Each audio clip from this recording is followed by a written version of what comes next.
Target dan tujuan SDGs nomor 11 tahun 2015 sampai 2030 tentang kota dan pemukiman yang berkelanjutan. SDGs nomor 11 bertujuan untuk membangun kota dan pemukiman yang inklusif, aman, tangguh, dan berkelanjutan. Berikut target dan tujuan masing-masing program. 1. Mengurangi jumlah penduduk yang tinggal di daerah kumuh. Targetnya menengahkan jumlah penduduk yang tinggal di daerah kumuh pada tahun 2030. Tujuannya meningkatkan akses terhadap hunian yang layak dan terjangkau. Yang kedua, meningkatkan akses transportasi umum yang aman, terjangkau, dan berkelanjutan. Targetnya meningkatkan akses transportasi umum yang aman, terjangkau, dan berkelanjutan bagi semua penduduk. Tujuannya mengurangi kemacetan lalu lintas, polusi udara, dan emisi gas rumah kaca. Yang ketiga, meningkatkan akses terhadap ruang publik dan ruang terbuka hijau. Targetnya menyediakan ruang publik atau ruang terbuka hijau yang aman dan mudah dijangkau oleh masyarakat. Tujuannya meningkatkan kualitas hidup penduduk dengan menyediakan ruang untuk rekreasi, olahraga, dan interaksi sosial. 4. Mengurangi dampak negatif lingkungan dari kota. Targetnya untuk meningkatkan ketahanan kota terhadap bencana alam dan perubahan iklim serta mengurangi dampak negatif lingkungan dari kota seperti polusi udara, air, dan tanah. Tujuannya meningkatkan kualitas hidup penduduk dengan menciptakan lingkungan yang sehat dan berkelanjutan serta mengurangi resiko bencana alam dan perubahan iklim. 5. Meningkatkan akses terhadap energi berkelanjutan dan infrastruktur. Targetnya untuk meningkatkan akses terhadap energi berkelanjutan dan infrastruktur bagi semua penduduk dengan fokus pada kelompok rentan. Tujuannya untuk mengurangi emisi gas rumah kaca, meningkatkan efisiensi energi, dan meningkatkan akses terhadap air bersih dan sanitasi yang layak.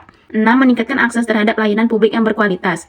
Targetnya untuk meningkatkan akses terhadap layanan publik yang berkualitas seperti pendidikan, kesehatan, dan keamanan bagi semua penduduk. Tujuannya guna meningkatkan kualitas hidup penduduk dengan menyediakan layanan publik yang adil dan merata, serta meningkatkan kesejahteraan dan keamanan masyarakat. 7. Meningkatkan partisipasi masyarakat dalam pengambilan keputusan. Targetnya meningkatkan partisipasi masyarakat dalam pengambilan keputusan terkait pembangunan kota dan pemukiman. Tujuannya untuk membangun kota dan pemukiman yang lebih demokratis, responsif terhadap kebutuhan masyarakat, dan berkelanjutan. 8. Meningkatkan ketahanan kota terhadap bencana alam. Targetnya guna meningkatkan ketahanan kota terhadap bencana alam dan perubahan iklim serta mengurangi resiko bencana dengan tujuan melindungi penduduk dari resiko bencana alam dan perubahan iklim serta meningkatkan kemampuan kota untuk pulih dari bencana. 9. Meningkatkan akses terhadap teknologi informasi dan komunikasi. Targetnya meningkatkan akses terhadap teknologi informasi dan komunikasi bagi semua penduduk dengan fokus pada kelompok rentan. Tujuannya meningkatkan kualitas hidup penduduk dengan menyediakan akses terhadap informasi, pendidikan, dan layanan publik serta meningkatkan efisiensi dan efektivitas pemerintah. 10. Meningkatkan kerjasama antar kota. Targetnya meningkatkan kerjasama antar kota untuk berbagi pengetahuan, teknologi, dan sumber daya. Tujuannya meningkatkan efektivitas dan efisiensi pembangunan kota, serta mempercepat pencapaian tujuan SDGs. Kesimpulan, SDGs nomor 11 merupakan program yang sangat penting untuk membangun masa depan yang lebih baik bagi semua penduduk.